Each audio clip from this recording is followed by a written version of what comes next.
llegó el momento de hacer nuestra proclamación. Esta la tomamos de los últimos versículos de la Epístola de Judas. Son palabras muy conocidas para muchos porque muchas veces se usan en los cultos de la iglesia. Bien, y aquel que es poderoso para guardarnos sin caída y presentarnos sin mancha delante de su gloria con alegría, al único y sabio Dios, nuestro Salvador, sea gloria y majestad, imperio y potencia, ahora y por todos los siglos. Amén. Imagínese, Él es poderoso para presentarnos sin mancha delante de su gloria. Qué maravilloso es el Dios que servimos. En las últimas reuniones he hablado acerca de las 4 primeras doctrinas de fundamento. Déjenme ver si puedo recapitular: arrepentimiento de obras muertas, fe en Dios, la doctrina de bautismos y la imposición de manos. El título de mi mensaje anterior fue Transmitiendo el poder de Dios, y trató específicamente de la imposición de manos. Estoy seguro que a algunos de ustedes les sorprendió bastante descubrir que la imposición de manos juega un papel tan importante en la iglesia. Nos quedan 2 doctrinas sumamente interesantes: la resurrección de los muertos y el juicio eterno. Pero antes de hablar de ellas, y pienso hablar de ellas en las próximas 2 reuniones, quiero hablar en esta reunión de un tema que he titulado Al final de los tiempos. Hay que entender que al llegar a estas 2 últimas doctrinas ya no estamos hablando de la dimensión del tiempo, sino de la eternidad. Esa es una de sus funciones importantes: llevarnos a no fijarnos solamente en esta vida. Encuentro que tantos cristianos hoy día solo piensan en función de lo que Dios hará por ellos en esta vida. Eso es solo una fracción pequeñísima de todo lo que Dios tiene para nosotros. Quiero leer una escritura en Apocalipsis, capítulo 10. Tengo que tener mucho cuidado porque con mi formación en el campo de la filosofía, a veces me pueden vencer ciertos pensamientos. Así es. Y dice en Apocalipsis 10, versículos 5 y 6, habla de un ángel que levantó su mano al cielo y juró por el que vive por los siglos de los siglos, que creó el cielo y las cosas que están en él, y la tierra y las cosas que están en ella, y el mar y las cosas que están en él, que el tiempo no sería más. Algunas de las versiones que tienen ustedes dirán ya no habrá más demora, que tal vez sea el significado correcto, pero lo que la escritura en sí dice es que ya no habrá más tiempo. Tarde o temprano en cada una de nuestras vidas llegaremos al momento en que ya no habrá más tiempo. Alguien ha dicho que el reloj detrás de todos los relojes es el corazón humano, y cuando éste deja de palpitar, todos los relojes dejarán de funcionar. Cada uno de nosotros saldrá de la dimensión del tiempo para entrar en una nueva dimensión, una dimensión eterna. Recuerden que la eternidad no es solo un periodo de tiempo muy largo, es una dimensión totalmente diferente que apenas nosotros podemos entender. Realmente aprecio la frase, el misterio que Dios ha creado, porque el tiempo es un misterio. Hace más de 50 años, cuando era filósofo, pensaba muchísimo en esto, pero me llama la atención porque la Biblia lo dice tan claramente. El tiempo es un misterio. Los físicos nos dicen que si unos científicos se subieran en una nave espacial que viajara como a la mitad de la velocidad de la luz y visitaran un planeta o una estrella distante al regresar, según su tiempo, habrían tardado 2 semanas en hacer el viaje, pero según el tiempo de la Tierra habrían pasado 2 generaciones. Al regresar conocerían a sus bisnietos. Eso nos deja atónitos, ¿verdad? El tiempo es un misterio. Permítanme decir una cosa más acerca de la medición del tiempo. Según lo entendemos, depende del observador humano. Por ejemplo, un científico pudiera decir, pues, debido a la acumulación de cierto depósito en cierta roca o en cierto valle o lo que fuera, o la acumulación de polvo atómico, creemos que han pasado 1000 años. Yo pudiera decir que estoy de acuerdo, pero me parece que ocurrió 1.000.000 de veces más rápido de lo que él dice. Entonces solo habría pasado un año. Las pruebas no diferirían en lo absoluto. En otras palabras, es la opinión del observador individual lo que define el tiempo. Me quedo satisfecho con decir que es un misterio, pero tengan en cuenta que un día vamos a salir de la dimensión del tiempo y entrar en la eternidad. Segunda de Corintios capítulo 4, versículo 17 habla de la diferencia entre lo eterno y lo temporal. Segunda Corintios 4, 17, Pablo dice: porque esta leve tribulación es momentánea. Y cuando uno piensa en todo lo que le pasó a Pablo, si él dice que es una leve tribulación, queridos hermanos y hermanas, ¿de qué nos preocupamos? ¿Qué problemas tienen que puedan compararse con aquello? No hablen de sus terribles aflicciones hasta que se hayan comparado con Pablo, o si no, no hablemos de nuestras tribulaciones. Porque esta leve tribulación momentánea produce en nosotros una cada vez más excelente y eterno peso de gloria. Siempre tengan en cuenta que el estar bajo presión está obrando a nuestro favor. Está produciendo en nosotros un cada vez más excelente y eterno peso de gloria. Ahora, en el idioma hebreo, básicamente se usa la misma palabra para expresar peso y gloria. De modo que Pablo, como judío, está pensando en hebreo, está hablando de un peso de gloria que nos ha preparado Dios. Y luego dice, no mirando nosotros las cosas que se ven, sino las que no se ven. Ahora ténganlo en cuenta, la aflicción solo obra para bien de nuestra vida, cuando fijamos los ojos en lo eterno. Si quitamos los ojos de las cosas eternas y nos fijamos solo en nuestros problemas y empezamos a compadecernos de nosotros mismos, nuestra aflicción no nos aprovecha.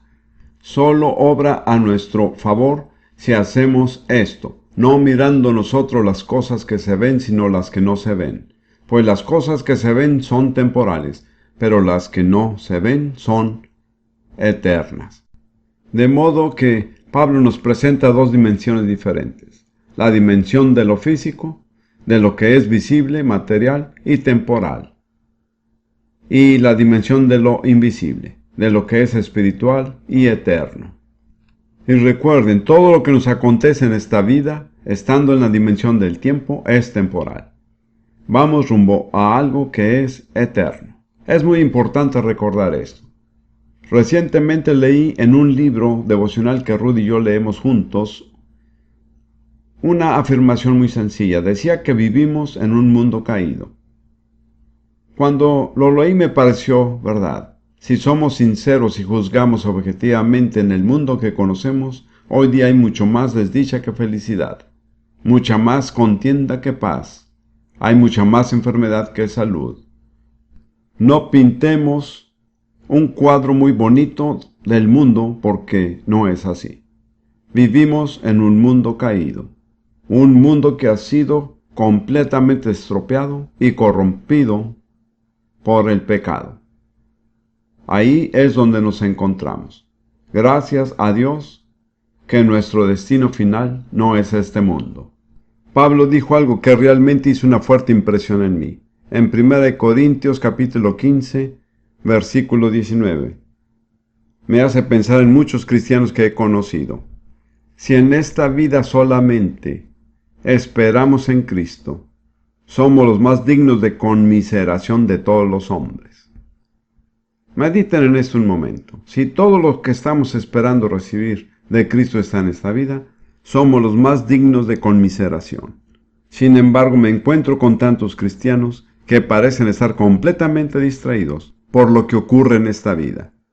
Su concepto del cristianismo es recibir algo de Dios en este mundo, lo cual es totalmente ajeno a lo que vemos en el Nuevo Testamento. Es sumamente saludable para nosotros que el Espíritu Santo nos presione para pensar que se acabará el tiempo y comenzará la eternidad en la vida de cada uno de nosotros. En Hebreos 13:14, el autor dice: porque no tenemos aquí ciudad permanente, sino que buscamos la porvenir. Ahora, ¿es así su vida? ¿Dónde está su vida permanente? ¿Se encuentra en esta vida? ¿O se da cuenta de que esto solo es temporal? ¿Solo estamos de paso, como dicen? Nuestro destino permanente es la eternidad. Si usted solo ve las cosas que pertenecen a la dimensión del tiempo, será muy infeliz. Una persona frustrada. Siempre estará quejándose y diciendo que las cosas no salen como quiere y que Dios no contesta sus oraciones. Es porque tiene la perspectiva equivocada. Tenemos que mirar las cosas desde el punto de vista de la eternidad. He llegado a la siguiente conclusión. Dios no cambiaría ni la parte más mínima de la eternidad por el periodo de tiempo más largo. Porque el tiempo no es permanente y la eternidad sí. Quiero preguntarle, en su vida personal, ¿cuánto está edificando para la eternidad? Las Escrituras dicen en el libro de Proverbios que Dios nos ha dado riquezas duraderas mediante la sabiduría. He pasado mucho tiempo preguntándome en qué consisten las riquezas duraderas. No consisten en dinero en el banco, ni en bonos y acciones, ni en el carro elegante que manejamos, la casa en que vivimos o la piscina. Ninguna de esas cosas constituyen riquezas duraderas. ¿Qué son las riquezas duraderas? Jesús dijo: vende todo lo que tienes, dalo a los pobres y tendrás tesoro en el cielo. Esas son riquezas duraderas. Jesús dijo: todo lo que den para la causa del Evangelio, Dios se lo devolverá 100 veces más en la eternidad. Ese es el 10,000%. ¿Cuántos hombres de negocio rechazarán la oportunidad de ganar el 10,000%? Luego, una cosa más que para mí es muy importante. Nuestros dones cesarán cuando se acabe nuestra vida. Todos nuestros dones espirituales, profecía, milagros, nuestras palabras de ciencia cesarán. No nos las llevaremos con nosotros, no son sino para esta vida, para la dimensión del tiempo. Pero una cosa que sí nos llevaremos, ¿saben qué es? Nuestro carácter. El carácter es permanente. El carácter que tengamos determinará lo que seremos durante toda la eternidad. Esas son las riquezas duraderas y perdurables. El haber edificado un carácter cristiano, fuerte, puro y piadoso. Ahora tenemos que regresar a nuestro tema. Quiero señalar que es muy importante que tengamos un entendimiento fundamental de la profecía bíblica. Desafortunadamente hay muchas personas que han perdido la confianza por haber oído interpretaciones falsas, chillonas y superficiales de la profecía. Pues no permita que eso le pase a usted. No permita que el mal uso de algo bueno lo aparte de una cosa buena. Por ejemplo, en mi vida, que ha sido bastante larga, en un momento u otro he visto cómo las personas han usado indebidamente cada uno de los dones del Espíritu, pero eso no me ha llevado a despreciar los dones del Espíritu. Simplemente me lleva a ser más cuidadoso de cómo los uso. Es igual con la profecía bíblica. La necesitamos. Sin ella, voy a mostrárselo, tropezaremos en la oscuridad. Necesitamos tener cuidado cómo lo aplicamos. Voy a buscar 2 de Pedro 1, versículo 19, 20 y 21. Tenemos también la palabra profética más segura. La palabra profética son las profecías de la Biblia, las profecías escritas. No estamos hablando del don de la profecía, aunque eso tiene su lugar en nuestra vida. Estoy hablando de las profecías escritas de la Biblia, la palabra escrita más segura, a la cual hacéis bien en estar atentos como a una antorcha que alumbra en lugar oscuro. Fíjense en eso. No podemos darnos el lujo de despreciar las profecías bíblicas, porque Pedro dice que hacemos bien en estar atentos a ellas y hacerles caso, ya que son una antorcha que alumbra en lugar oscuro. El mundo en que vivimos hoy es sin duda un lugar muy oscuro. Además se está volviendo más oscuro. Necesitamos una luz que nos guíe a través de la oscuridad. La luz que Dios ha provisto es la revelación profética de las Escrituras. Podemos haber sido salvos milagrosamente y ser buenos cristianos, pero caminar en la oscuridad por el hecho de no haber usado y aprovechado la luz de la profecía. Si caminamos en la oscuridad, tropezaremos con cosas que pudiéramos haber evitado y en realidad no sabremos a dónde vamos y no entenderemos lo que está pasando a nuestro alrededor. Eso pasa por no haber entendido la verdad de la palabra profética. Es sumamente importante. Luego Pedro dice que necesitamos estar atentos hasta que el día esclarezca y el lucero de la mañana salga en vuestros corazones. Esto no se refiere a la venida de Jesús, se refiere a una experiencia subjetiva y personal en la cual la estrella de la mañana, que sale inmediatamente antes de la salida del sol, brilla en nuestro corazón. ¿Y saben lo que hace? Nos avisa que Jesús viene. Y nos emocionamos. Hermanos y hermanas, si nunca se han emocionado al pensar en la venida del Señor, es porque no significa mucho para ustedes. Es la única esperanza para la humanidad. Ninguna otra cosa puede suplir todas las necesidades apremiantes del género humano. La gente habla de su venida como si fuera algo irreal. No creo que sea así. Creo que se trata de algo completamente real. De hecho, no me parece nada realista pensar que los políticos puedan resolver los problemas de la humanidad. Llevan bastante tiempo intentándolo y me parece que el desbarajuste es peor que antes. No me parece que se ajuste a la realidad esperar que haya una solución humana a los problemas de la humanidad. Esa es la enseñanza de los humanistas, pero el humanismo es una potestad anticristiana que está obrando en la mayoría de los gobiernos del mundo hoy día. Entonces necesitamos la profecía, ¿de acuerdo? ¿Los he convencido de eso? Pedro sigue diciendo que no proviene de hombres, sino de Dios. Ahora déjenme darles rápidamente dos claves para entender la profecía bíblica. El problema conmigo con respecto a esto es que una vez que empiezo a hablar de ello, me es difícil parar, pero en Deuteronomio 29, versículo 29, Moisés les dijo a los hijos de Israel: las cosas secretas pertenecen a Jehová nuestro Dios, mas las reveladas son para nosotros y para nuestros hijos para siempre, para que cumplamos todas las palabras de esta ley. De modo que Moisés dijo que había dos tipos de cosas, las secretas y las cosas reveladas. Las cosas secretas pertenecen a Dios, nadie puede entenderlas. Las cosas reveladas son para que actuemos según ellas. Creo que la razón principal por la que las personas se enredan al estudiar la profecía es que tratan de entender las cosas secretas y al mismo tiempo no obedecen las cosas reveladas. Cuando hablo acerca de la profecía, casi siempre se me acerca alguien después y me dice: ¿el rapto tendrá lugar antes, durante o después de la tribulación? ¿Saben lo que contesto? No lo sé. No me avergüenzo. Además, no creo que lo sepa nadie. Ni siquiera lo sabe Jesús, porque dice que esa hora y ese día no lo sabe nadie, ni siquiera el Hijo, solo el Padre. Pues no me avergüenzo de no saber algo que tampoco sabe Jesús. El problema es que la gente quiere saber cosas que no se pueden saber. ¿Y saben cuál es el motivo detrás de eso? El orgullo. Ese es el más peligroso de todos los motivos. Si tenemos la verdad revelada y la obedecemos, Dios nos dará más. Si no la obedecemos, Él no nos dará más. Uno dice: Dios, por favor, muéstrame lo que sigue. Él dice: no has actuado según lo que yo te he mostrado, ¿por qué te mostraré otra cosa? Esa es la clave para usar eficazmente la profecía bíblica. Y debemos conocer las cosas que Dios quiere que entendamos y no molestar a Dios con las cosas que Él no quiere que entendamos.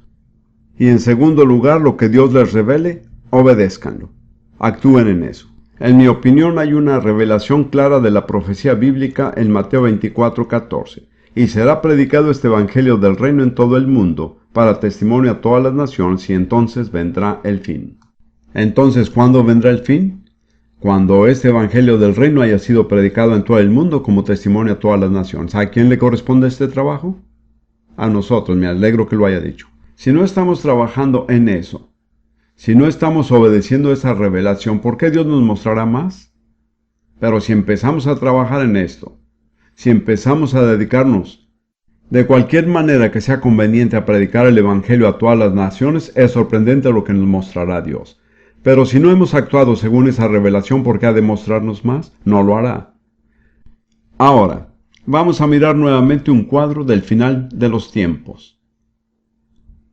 Voy a hacer ciertas afirmaciones generales acerca del tipo de cosas que estarán pasando a medida que nos acercamos al final. Creo que estamos muy cerca del final de los tiempos, es mi opinión personal. No quiero dar fechas, pero se me hace fácil creer que dentro de los próximos 50 años todo lo que está escrito en el libro habrá acontecido. No estoy diciendo que será así, pero podría ocurrir. Quiero tomar ciertas características del final de los tiempos. Les voy a dar 3 escrituras significativas. Isaías 60, versículos 1 y 2. Lo que quiero decir es que a medida que nos acercamos al final, tanto la justicia como la maldad irán en aumento. La justicia florecerá y también la maldad. La luz brillará y habrá una gran oscuridad. Tenemos que acostumbrarnos al contraste entre estas dos cosas, la luz y las tinieblas, la justicia y la maldad. En Isaías 60, versículos 1, 2 y 3, el Señor está hablando a su pueblo y dice: levántate, resplandece, porque ha venido tu luz y la gloria de Jehová ha nacido sobre ti. Porque he aquí que tinieblas cubrirán la tierra y oscuridad las naciones. Mas sobre ti amanecerá Jehová y sobre ti será vista su gloria. Y andarán las naciones a tu luz y los reyes al resplandor de tu nacimiento. Es una promesa para el pueblo de Dios al final de los tiempos. La gloria de Dios resplandecerá sobre nosotros y en medio de la densa oscuridad que nos rodeará de todos lados y que cubrirá a las naciones. Los que tienen un corazón que desea la verdad saldrán de las tinieblas y se acercarán al pueblo de Dios en busca de la luz. Pero no crean que ya no habrá más tinieblas. Persistirán y se harán más densas, pero la luz se hará más brillante. Hay una realidad con respecto a la luz y las tinieblas que se remonta a la creación. Donde quiera que la luz se encuentre con las tinieblas, ¿quién gana? La luz, así es. Tengan eso en cuenta. Nosotros ganamos. Si somos la luz. Luego la parábola del trigo y la cizaña. No voy a leer la parábola porque se nos está acabando el tiempo, pero trata de un agricultor que sembró una buena semilla en su campo y luego de noche vino un enemigo y sembró cizaña, una mala hierba, que se parece al trigo, pero la única diferencia es que no produce fruto. No produce nada que valga la pena cosechar. Los siervos en el campo dijeron: ¿quiere que vayamos a arrancar la cizaña? Y el agricultor dijo: no, porque al tratar de arrancar la cizaña puede que arranquen también parte del trigo, déjenlos crecer juntos hasta la siega. Luego, al interpretar la escritura, Jesús dice que la siega representa el fin de los tiempos. Dice que al final de los tiempos los ángeles saldrán y separarán los impíos de los justos. Los impíos serán atados en manojos y echados al fuego. Los justos resplandecerán como el sol en el reino de su Padre. Pero tengan en cuenta que el trigo y la cizaña seguirán creciendo juntos hasta el final de los tiempos. Eso no está hablando del mundo pagano, sino que está hablando de la cristiandad profesante. De eso está hablando. En ese contexto, la cizaña y el trigo crecerán juntos. Si usted quiere estar seguro de que es trigo y no cizaña, mire el fruto que está produciendo, porque esta es la diferencia. La iglesia no será purificada completamente hasta el final de los tiempos. No lo haremos nosotros, me alegro que no tengan que hacerlo yo. Los ángeles lo van a hacer. Y luego en Apocalipsis 22, casi al final de la Biblia, hay una palabra de Jesús mismo. En Apocalipsis 22, 10, 11 y 12. Y el ángel que trajo la revelación me dijo: no selles las palabras de la profecía de este libro, porque el tiempo está cerca. El que es injusto sea injusto todavía, y el que es inmundo sea inmundo todavía. Y el que es justo practique la justicia todavía, y el que es santo santifíquese todavía. Esa es una declaración increíble porque viene de Dios.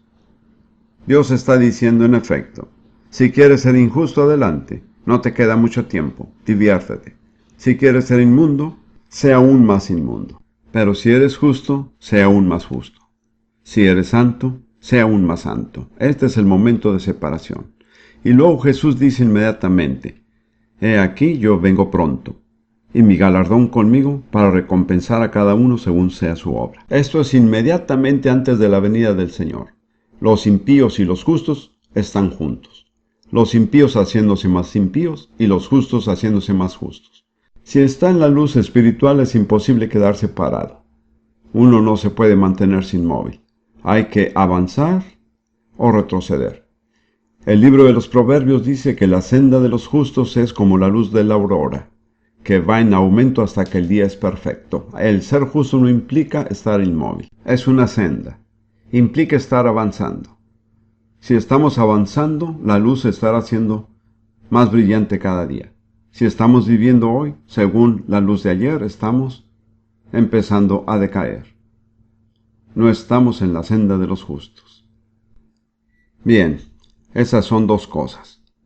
Luego, en medio de todo esto, Jesús nos ofrece unas hermosas palabras de consuelo en Lucas 21, del 25 al 28.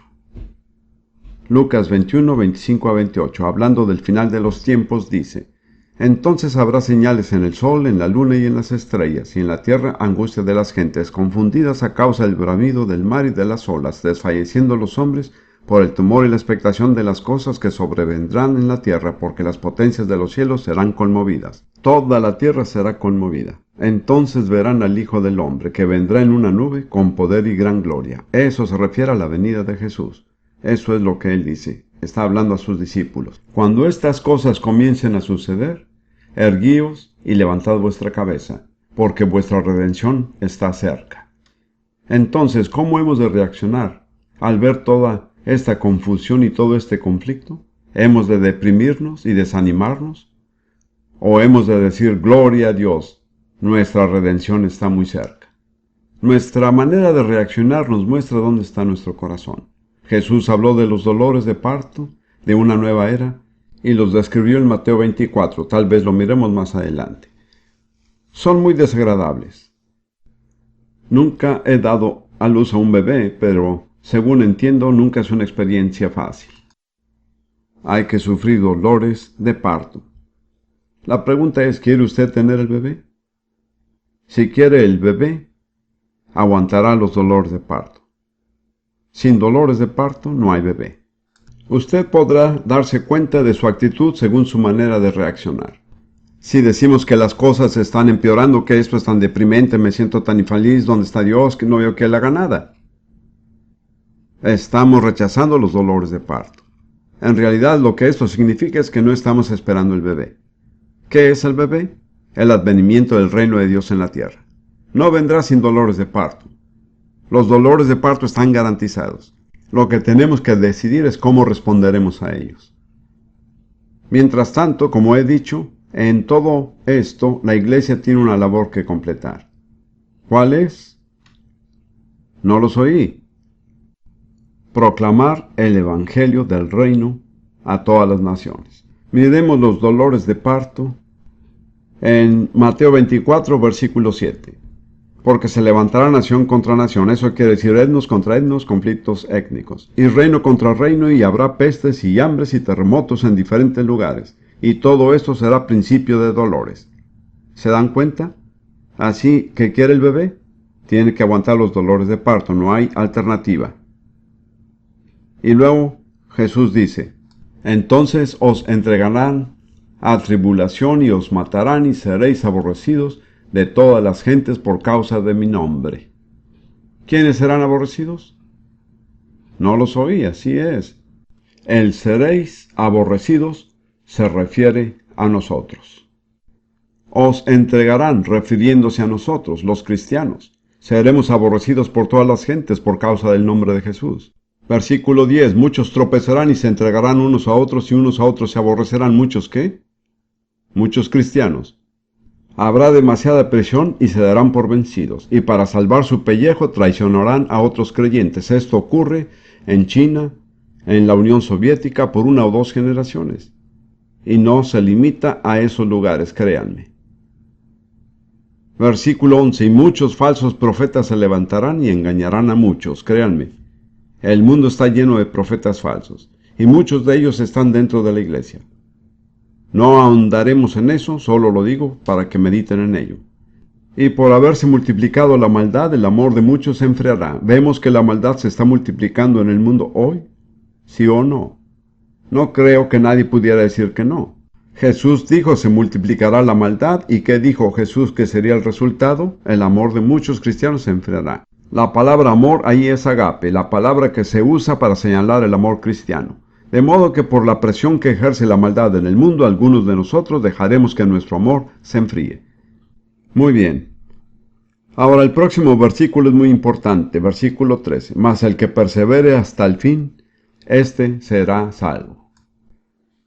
En realidad, en griego es más específico. Dice, el que haya perseverado hasta el fin será salvo. Entonces, ¿cómo hacemos para conservar nuestra Salvación debemos perseverar, así es. Somos salvos ahora, pero para conservar nuestra salvación tenemos que perseverar. Le digo a la gente, y cuando lo digo nadie me bendice por haberlo dicho. Hay una sola manera de aprender a perseverar, y es perseverando. Así que si usted está perseverando en este momento, recuerde que Dios lo está entrenando para que pueda perseverar hasta el fin del siglo, ¿se dan cuenta? Y luego dice, y será predicado este evangelio del reino en todo el mundo para testimonio a todas las naciones. Usted dirá, predicaré el evangelio cuando las cosas sean más fáciles. No, no, no. Las cosas se van a poner cada vez más y más difíciles. Vamos a necesitar agallas para salir y predicar el evangelio. ¿Qué les parece esa palabra agallas? Es un poco fuerte. Esta palabra quiere decir coraje. Eso es lo que necesitamos, cristianos que tengan agallas. Las cosas no van a ponerse más fáciles, van a ponerse más difíciles. Si usted cree que ya es demasiado difícil, pues empiece a moverse rápidamente. La iglesia que Jesús quiere no va a ser detenida por la oposición o la persecución. Está comprometida a Jesús y a llevar a cabo sus propósitos. Pasemos a hablar de los acontecimientos asociados con la venida de Jesús, y les daré una pequeña lista de acontecimientos, no necesariamente en el orden correcto. ¿Saben por qué? Porque en realidad no sé cuál es el orden correcto. He conocido a algunos maestros bíblicos que sí creían saber el orden correcto. El problema es que no estaban de acuerdo unos con otros, y no todos podían tener la razón. Yo estoy dispuesto a dejárselo al Señor. ¿Me explico? No soy uno entrometido. No acoso al Señor con preguntas. En cierto momento David dijo, como un niño destetado está mi alma. Espera, oh Israel, en Jehová. También dijo otras cosas. Les daré un ejemplo y espero que no piensen que soy mal educado. Hace años solía predicar con frecuencia a multitudes de africanos. En las dos primeras filas se sentaban las madres lactantes, y cada vez que su bebé empezaba a chillar, las madres empezaban a darle el pecho ahí mismo delante de mí, así que aprendí a mirar por encima de las primeras 3 filas. Pero ¿saben lo que noté? Un niño no destetado llora y grita mucho cuando quiere comer. Pero un niño destetado espera que la madre le prepare la comida. David dijo, mi alma es como un niño destetado, no fastidio a Dios con mis problemas. Solo dejo que Él me muestre las cosas que quiere mostrarme. La clave para entender la profecía bíblica es dejar que el Espíritu Santo le muestre las cosas que Él quiere revelarle en un momento dado. No sea como un niño no destetado. Ahora, estos son algunos de los acontecimientos. La resurrección y el juicio de los verdaderos cristianos. Primero que todo, el rapto. ¿Cuál es su opinión acerca del rapto? Primera de Tesalonicenses 4. Algunos expertos en la Biblia le dirán que la palabra rapto no aparece en el Nuevo Testamento. Esa es una afirmación un poco ingenua porque depende de qué traducción se usa. Pudiéramos usar una traducción en la cual figura la palabra rapto y sería una traducción completamente exacta. Esto es lo que dice el Señor a través del apóstol Pablo. Primera Tesalonicenses 4, versículo 15.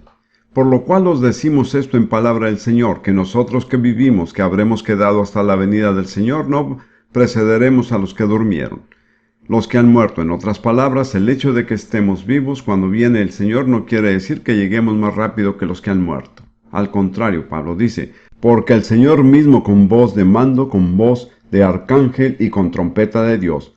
No sé cómo la gente puede creer en un rapto secreto. Para mí no hay nada más público que algo que es anunciado desde el cielo con voz de mando, voz de un arcángel y con trompeta de Dios. Quiero decir, ¿qué es lo que pudiera haber de secreto después de eso? Y los muertos en Cristo resucitarán primero, antes de que nosotros, los que estamos vivos, seamos transformados. Luego los que vivimos, los que hayamos quedado, seremos arrebatados con ellos. Ahora, arrebatados pudiera muy bien traducirse raptados. La palabra rapto viene de una palabra en latín que quiere decir asir algo a la fuerza.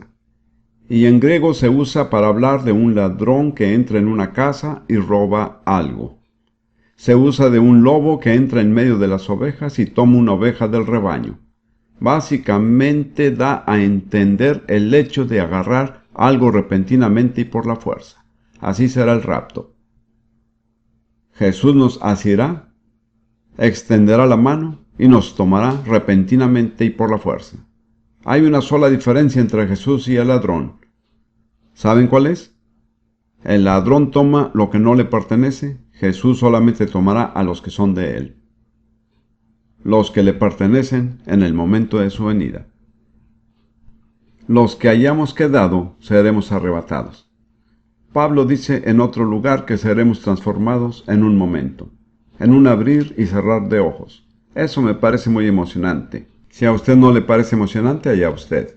Aquí estamos sentados en esta reunión, mirándonos. Warren está mirando a mi esposa y pestañea. De repente es totalmente transformada. Llega a ser una criatura resplandeciente y gloriosa. Él también es transformado. Ella lo mira atónita. No toma mucho tiempo, en un momento. En un abrir y cerrar de ojos seremos totalmente transformados. ¿Creen que Dios lo puede hacer? Yo sí. Me parece emocionante. Si a usted no le parece emocionante, no sé qué le pasa. Al rapto le sigue el juicio de los cristianos. Algunos cristianos no se dan cuenta, pero seremos los primeros en ser juzgados. Pedro dijo que el juicio tiene que empezar por la casa de Dios. ¿Cuál es la casa de Dios? La iglesia. En 2 Corintios 5, versículo 10. Probablemente regresemos a esto cuando hablemos del juicio eterno, pero veámoslo un momento. 2 Corintios 5, 10. Porque es necesario que todos nosotros, los cristianos, comparezcamos ante el tribunal de Cristo.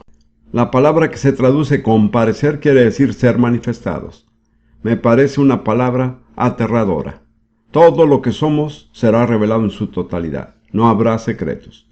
Todos seremos manifestados ante el tribunal de Cristo. En griego el tribunal de Cristo es el bima. Era el asiento en que se sentaba un oficial romano cuando hacía justicia. Ahí se sentó Poncio Pilato cuando juzgó a Jesús. Hay otro cuadro, el del gran trono blanco, donde se juzgará a los que quedan, pero este es el juicio de los cristianos. Por favor recuerden Romanos 8:1. Ahora pues ninguna condenación hay para los que están en Cristo Jesús. No es un juicio de condenación, es un juicio para determinar la calidad de nuestro servicio y darnos las recompensas apropiadas.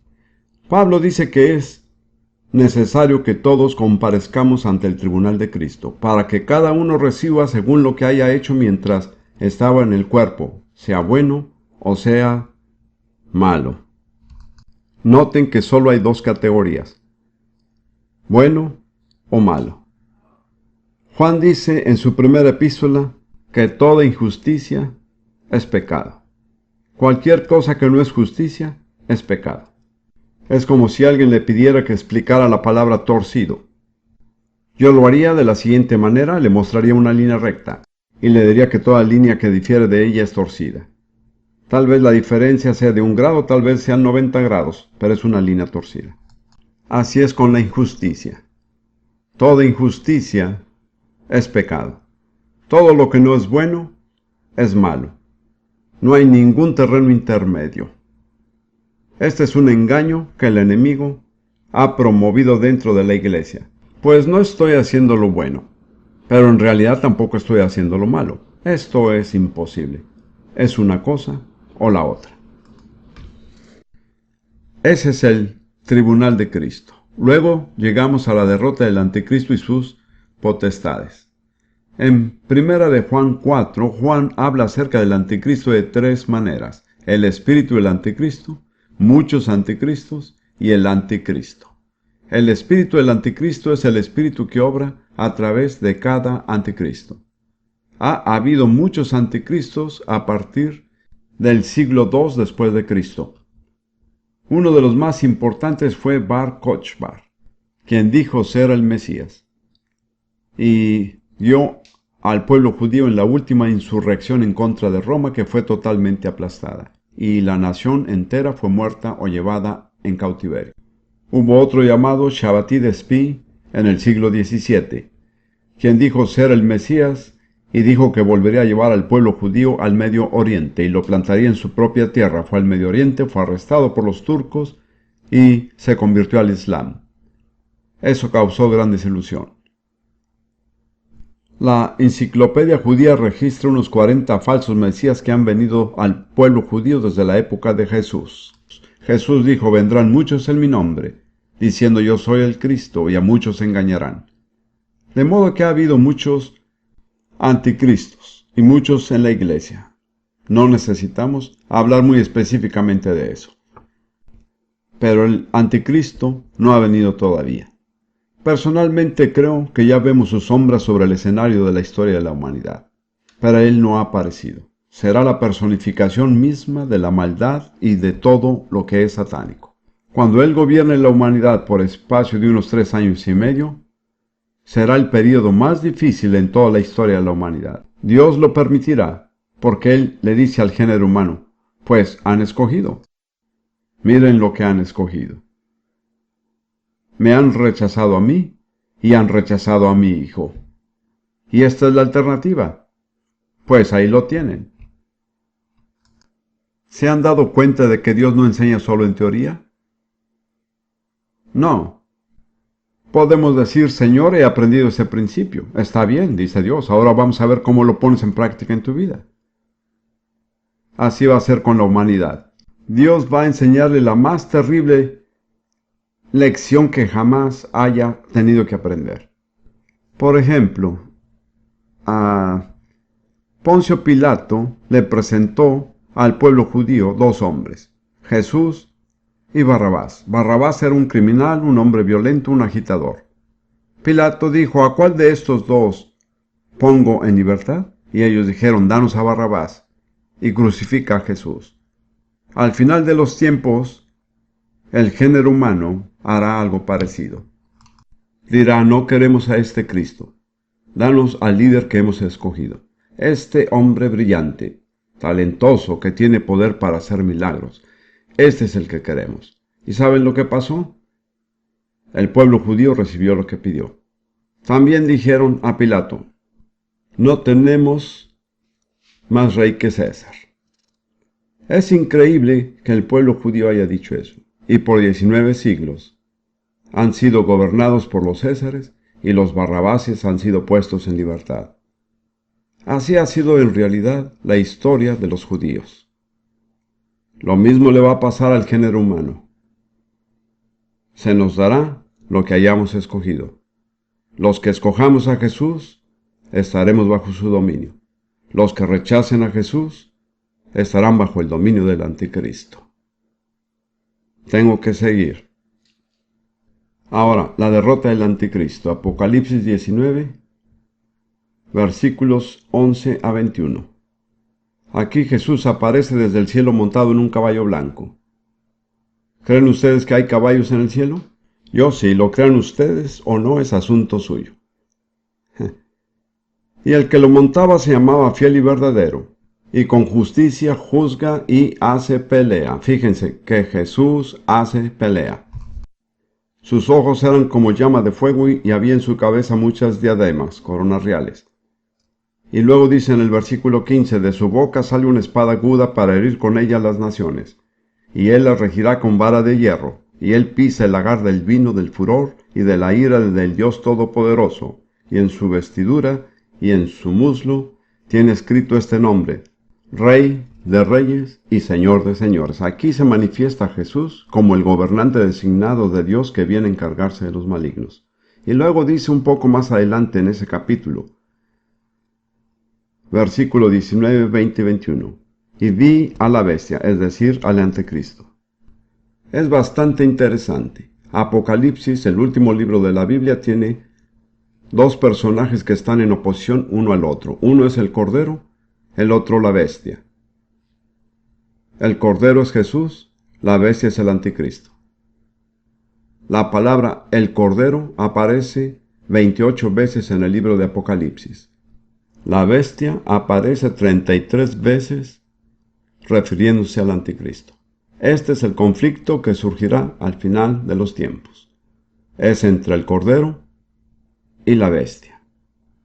¿Y saben quién gana?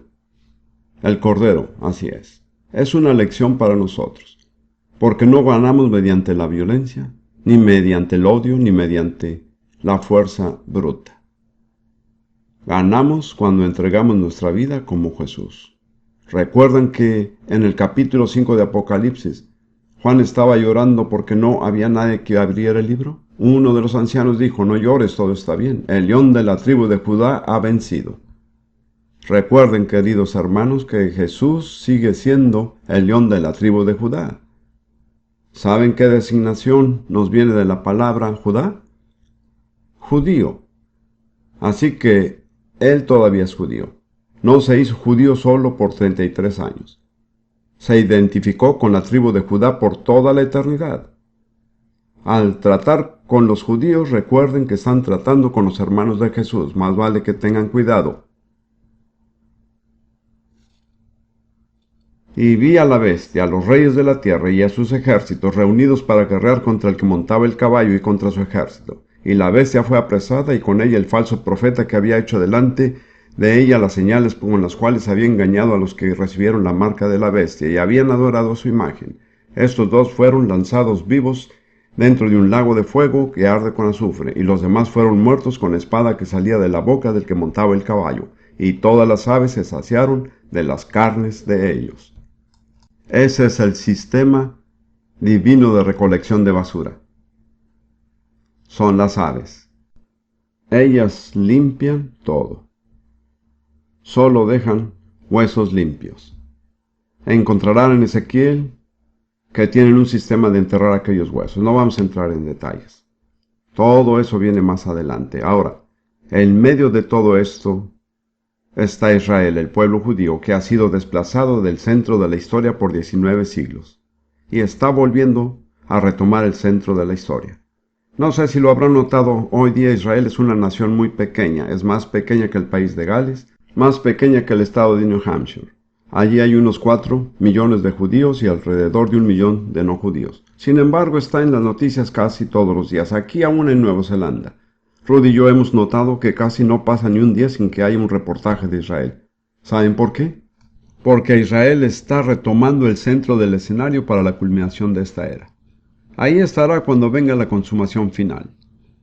En Romanos 11 hay una revelación muy importante. Romanos 11.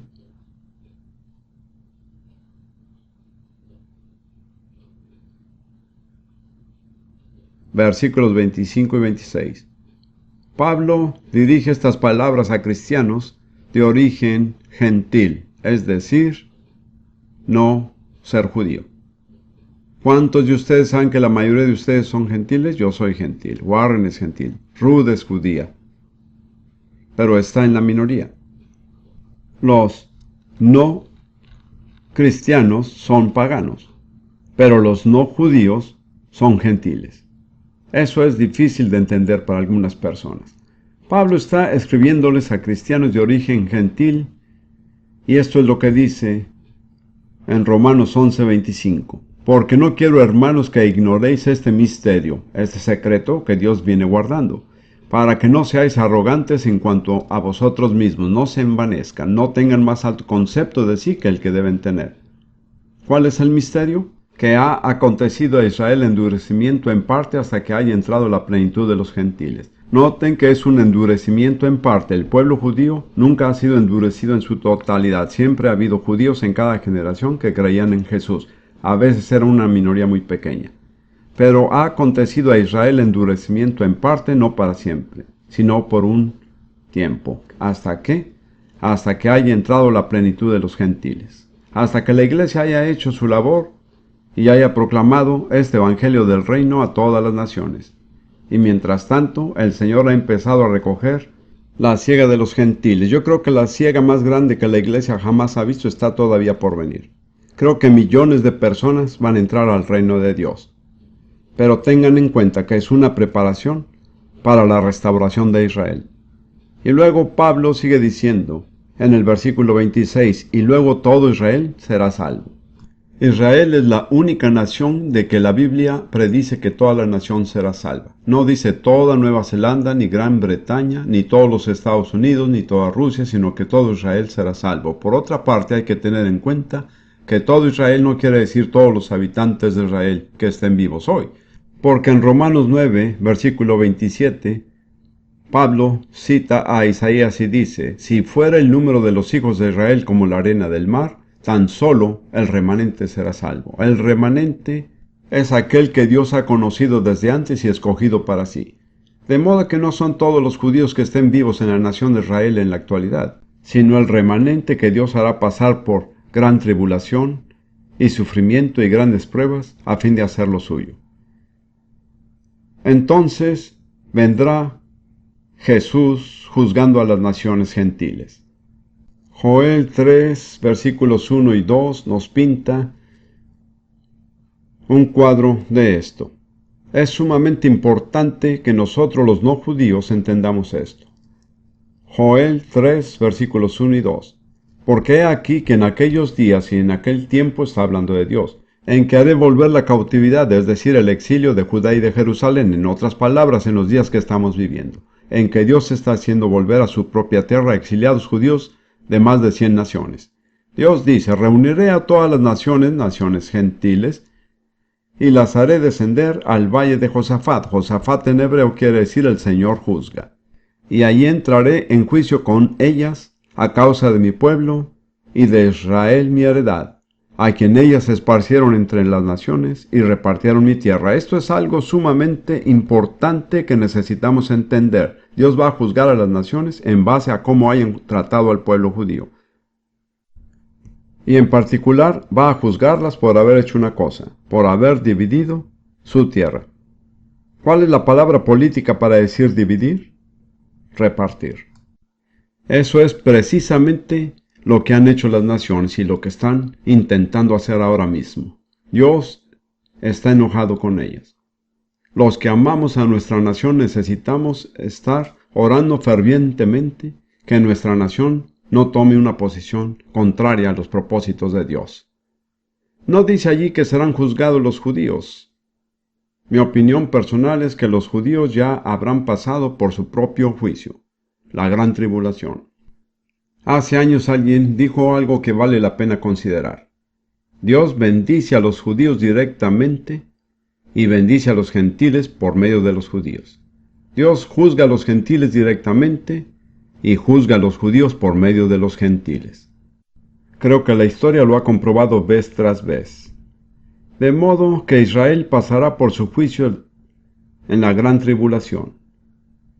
Ya habrán sido juzgados y luego las naciones que los persiguieron serán juzgadas.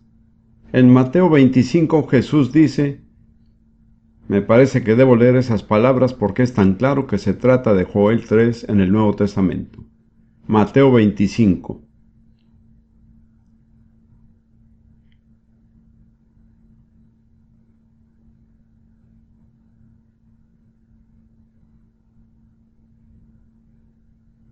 La última parte del capítulo. Cuando el Hijo del Hombre venga en su gloria y todos los santos ángeles con él, entonces se sentará en su trono de gloria. Es el mismo cuadro que vemos en Joel 3:1. Y serán reunidas delante de él todas las naciones, y apartará los unos de los otros como aparta el pastor las ovejas de los cabritos. Si han estudiado ese capítulo verán cómo Dios los aparta de acuerdo a cómo hayan tratado a los hermanos de Jesús. De modo que las naciones necesitan saber. Necesitamos mantener informada a nuestra nación. Necesitamos levantar la voz y prevenir a nuestras naciones. Van a ser juzgadas de acuerdo a la manera en que hayan tratado con el pueblo de Dios y con la nación de Dios Israel. Ahora, después de eso, será establecido el reino de Cristo en la tierra. Cada vez que oran el Padre Nuestro, y probablemente lo hacen con bastante frecuencia, lo que tal vez no sepan es que están pidiendo que se establezca el reino de Cristo en la tierra. La primera petición es, venga tu reino. Eso tiene prioridad sobre todas las demás peticiones. Al pedir eso, lo sepan o no, están orando para que Jesús venga y establezca su reino en la tierra. Esto se describe en Isaías, capítulo 23, 4, versículo 19. ¿Ven lo importante que es tener un conocimiento de las profecías bíblicas? Isaías 24.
Aquí vemos un cuadro del final de los tiempos.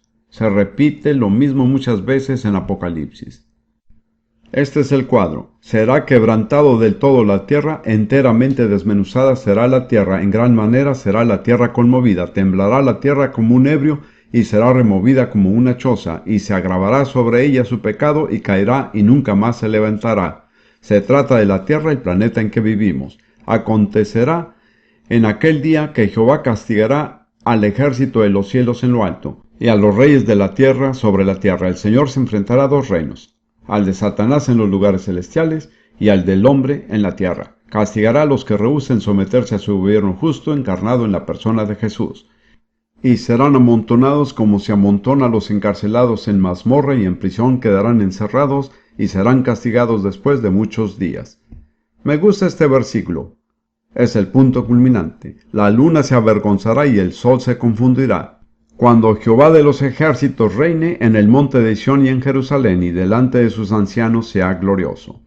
El reino del Señor habrá sido establecido en su capital, que es Jerusalén. ¿Por qué habría de avergonzarse la luna y confundirse el sol? Creo tener la respuesta a esto. En Lucas 9, versículo 26, habla de la venida de Jesús. Lucas 9:26, Jesús dice: porque el que se avergonzare de mí, de mis palabras, de éste se avergonzará el Hijo del Hombre, cuando venga en su gloria, y en la del Padre y de los santos ángeles. Imagínese eso. Jesús viene en su propia gloria, la gloria del Padre y la gloria de los santos ángeles.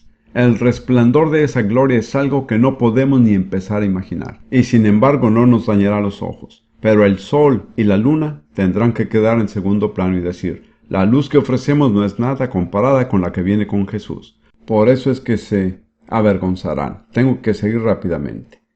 Y solo les daré las referencias, no tengo tiempo de buscarlas.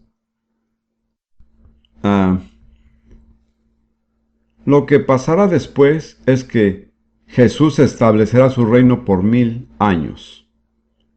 1000 años, dice la Biblia, es como un día, así que para el Señor es un día.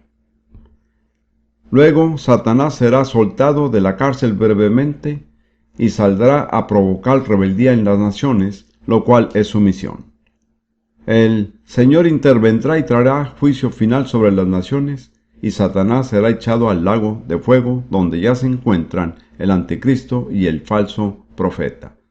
El cielo actual y la tierra actual pasarán, y surgirán un nuevo cielo y una nueva tierra. Y todos los muertos comparecerán ante el gran trono blanco de Dios para ser juzgados.